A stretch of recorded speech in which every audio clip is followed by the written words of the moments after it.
So hi guys, నేను మీ సాకేత్ అని మీరు చూస్తున్నారు టెక్ విత్ సాకేత్ తెలుగు. మనకి సెప్టెంబర్ అయితే వెళ్ళిపోయింది. సెప్టెంబర్ లో లాంచ్ అయిన మొబైల్స్ గురించి చూసాం. అండ్ అలానే సెప్టెంబర్ లో హిట్స్ ఏవి ఫ్లాప్స్ ఏవి కూడా వీడియో అయితే చేశాను. ఇప్పటివరకు మీరు చూడకపోయి ఉంటే మన ఛానల్లో ఉంటుంది, వెళ్ళి చూసేయండి. అండ్ ఇంకా సెప్టెంబర్ అయితే అయిపోయింది. అక్టోబర్ లో వచ్చే మొబైల్స్ గురించి అయితే మాట్లాడుకుందాం. మాక్సిమం మనకైతే అక్టోబర్ లో ఫ్లాగ్షిప్ రేంజ్ మొబైల్స్ అయితే లాంచ్ అవడానికి రెడీగా ఉన్నాయి. ఎక్కువ గ్లోబల్ గా లాంచ్ ఏవైతే ఉన్నాయి అండ్ ఇండియాలో ఏవి లాంచ్ అవుతాయి, గ్లోబల్ గా ఎన్ని లాంచ్ అవుతాయి చూద్దాం. మనకి అక్టోబర్ లో అయితే షావమీ నుంచి షావమీ 17 సిరీస్ లాంచ్ అవబోతుంది. 17 Pro 17 Pro Max అయితే మనకి గ్లోబల్ గా అయితే లాంచ్ అవుతాయి. అండ్ ఇండియాలో చూసుకున్నట్లయితే 17 Pro మాత్రమే లాంచ్ అవుతాయి. అండ్ ఇంకా వివో నుంచి వివో X300 రెడీగా ఉంది. ఓపో నుంచి Oppo Find X9, one plus నుంచి వన్ ప్లస్ 15 వస్తుంది. అండ్ ఇంకా ఐక్యూ నుంచి ఐక్యూ 15 కూడా వస్తుంది. ఇంకా రియల్మీ నుంచి రియల్మీ GT 8 Pro వస్తుంది. వన్ ప్లస్ నుంచి వన్ ప్లస్ 15R కూడా రాబోతుంది.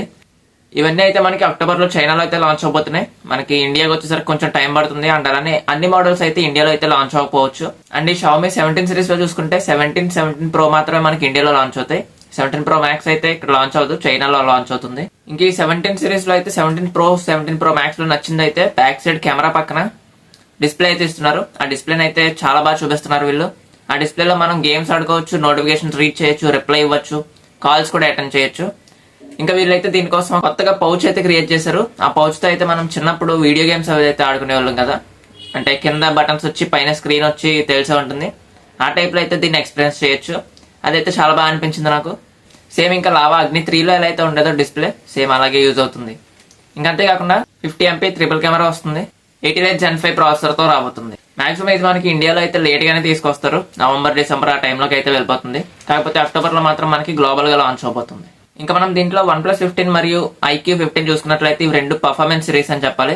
పర్ఫార్మెన్స్ లో అయితే మంచి బూస్ట్ అయితే చేసి గేమింగ్ కోసం అయితే తీసుకొస్తున్నారు. ఇంకా వన్ ప్లస్ 15 డిజైన్ కూడా అయితే చేంజ్ చేస్తారు. వన్ ప్లస్ 13S అయితే చూసుంటారు మీరు. ఆ 13S ఎలా ఉంటుందో సేమ్ అదే డిజైన్ తో 15 అయితే తీసుకురాబోతున్నారు. ఇంకా అంతేకాకుండా దీంట్లో మనకి వేరేగా చిప్ అయితే ప్రొవైడ్ చేస్తున్నారు. దానివల్ల CPU మీద GPU మీద కాకుండా ఆ చిప్ మీద అయితే లోడ్ కూడా షేర్ అవుతూ ఉంటుంది. దానివల్ల మనకి గేమింగ్ అనేది చాలా స్మూత్ గా అయితే ఎక్స్పీరియన్స్ చేయొచ్చు. అండ్ ఇంకా ఇది 165Hz రిఫ్రెష్ రేట్ తో వస్తుంది. ఇంకా ఐక్యూ 15 చూసుకున్నట్లయితే ఐక్యూ 15 లో మనకి Q3 చిప్ వాడుతున్నారు. ఇది మనకి స్నాప్డ్రాగన్ 888 Gen 3 తో రాబోతుంది. ఇంకా మనకి camera focused phones Vivo X300 series గానీ లేదా ఒప్పో Find X9 కూడా వీళ్ళైతే కెమెరా మీద అయితే బాగా ఫోకస్ చేస్తున్నారు. మనకి వివో X300 అయితే సేమ్ X200 ఎలా అయితే ఉందో అలానే వస్తుంది. దానికి S200 Pro లో లెన్స్ కూడా ప్రొవైడ్ చేసేవారు, సేమ్ అది కూడా అయితే దీంట్లో తీసుకొస్తారు. అండ్ ఇంకా X300 లో మనకి మీడియాటెక్ అయితే ప్రాసెసర్స్ వాడతారు. అండ్ ఇంకా ఈసారి ఒప్పో Find X9 లో కూడా సేమ్ అయితే దానిలాగే లెన్స్ తో పాటు అయితే తీసుకొస్తున్నారు. ఈ రెండు అయితే మంచి కెమెరా ఫోకస్డ్ ఫోన్స్ అనే చెప్పాలి. ఇంకా రియల్మీ నుంచి రియల్మీ GT 8 Pro కనుక చూసుకున్నట్లయితే ఇది మనకి 6.7 inch 2K AMOLED display LTPO panel తో వస్తుంది.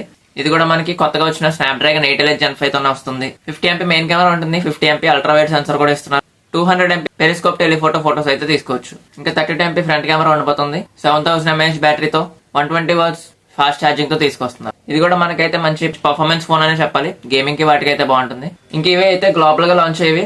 మనం ఇండియాలో కంపల్సరీగా లాంచ్ అవుతాయి అనుకునే మొబైల్స్ గురించి అయితే ఇప్పుడు చూద్దాం. రియల్మీ 15 Pro ZOT వెర్షన్ అయితే తీసుకొస్తున్నారు. ఇది గేమ్ ఆఫ్ థ్రోన్స్ వెర్షన్ అనమాట. అంటే 15 Pro లాగే ఉంటుంది ఫోన్ మాత్రం, కాకపోతే దీంట్లో గేమ్ ఆఫ్ థ్రోన్స్ డిజైన్ తో తీసుకొస్తున్నారు. గేమ్ ఆఫ్ థ్రోన్స్ అంటే ఇష్టం ఉన్న వాళ్ళకి అయితే బాగా నచ్చుతుంది ఆ డిజైన్. ఇంకా నెక్స్ట్ వివో నుంచి వివో V60e అయితే తీసుకొస్తున్నారు. దీంట్లో అయితే మనకి 50 MP మెయిన్ కెమెరా ఉంటుంది. 8 MP అల్ట్రా వైడ్ సెన్సర్ ఇస్తున్నారు. ఇంకా 50 MP ఫ్రంట్ కెమెరాతో వస్తుంది. IP69 వాటర్ రెసిస్టెంట్ ఉంటుంది. 6500 mAh బ్యాటరీతో వస్తుంది. ఇది కూడా మనకైతే అక్టోబర్ లో అయితే లాంచ్ అవ్వచ్చు. అండ్ ఇంకా మోటో నుంచి మోటో H16 Neo తీసుకొస్తున్నారు. ఇది 1.5K డిస్ప్లే 6.4 inch అయితే ఉంటుంది. ఇప్పటి వరకు చాలా మోటో ఫోన్స్ అయితే చూసుంటారు, కానీ వాటితో ఇది డిఫరెన్స్ ఏంటంటే ఇదైతే చాలా కాంపాక్ట్ గా ఉండిపోతుంది చేతిలో. జస్ట్ 6.4 inch మాత్రమే డిస్ప్లే సైజ్ వస్తుంది. ఇంకా 5000 mAh బ్యాటరీ ఉంటుంది. 68 watt ఫాస్ట్ ఛార్జింగ్ తీసుకొస్తున్నారు. దీంట్లో కూడా మనకైతే వైర్లెస్ ఛార్జింగ్ సపోర్ట్ చేస్తుంది. IP69 వాటర్ రెసిస్టెంట్, 3x వరకు టెలిఫోటో షాట్స్ అయితే తీయచ్చు. సేమ్ ఇది మనం 60 ఫ్యూజన్ లో చూసినట్టే Dimensity 7400 ప్రాసెసర్ మీద రన్ అవుతుంది. ఇంకా నెక్స్ట్ మోటో నుంచి మోటో X70 ఇది మోటోలో స్లిమ్మెస్ట్ మొబైల్ అని చెప్పాలి.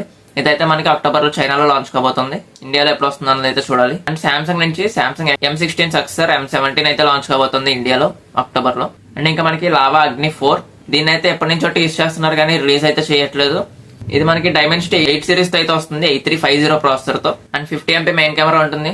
సేమ్ ఇది మనకి సామ్సంగ్ లో S10 అప్పట్లో ఫ్లాగ్షిప్ రేంజ్ అయితే చూసే ఉంటారు. సేమ్ ఆ డిజైన్ తోనే మనకైతే తీసుకొస్తారు. అండ్ ఇదైతే ఎప్పటి నుంచో టీచ్ చేస్తున్నారు, ఇంకా రిలీజ్ చేయట్లేదు. అండ్ ఇది మనకి ఒకవేళ రిలీజ్ చేసినా గానీ 20 to 25K మధ్యలోనే ఉంటుంది. దీంట్లో కూడా మనకి 7000 mAh బ్యాటరీ ఇస్తున్నారు. ఇంకా ఇవే ఇండియాలో లాంచ్ అయ్యే మొబైల్స్ అయితే అక్టోబర్ లో. అండ్ గ్లోబల్ గా కూడా చూసారు కదా, దాంట్లో ఏ ఫోన్స్ ఇండియాలో వస్తాయో కూడా చూసాం. సో ఇదే ఇవాళ వీడియో. నచ్చితే లైక్ చేయండి. మన ఛానల్ కనుక కొత్తగా వచ్చినట్లయితే సబ్స్క్రైబ్ చేసుకోవడం మాత్రం మర్చిపోకండి. మళ్ళీ ఇంకో వీడియోలో కలుద్దాం.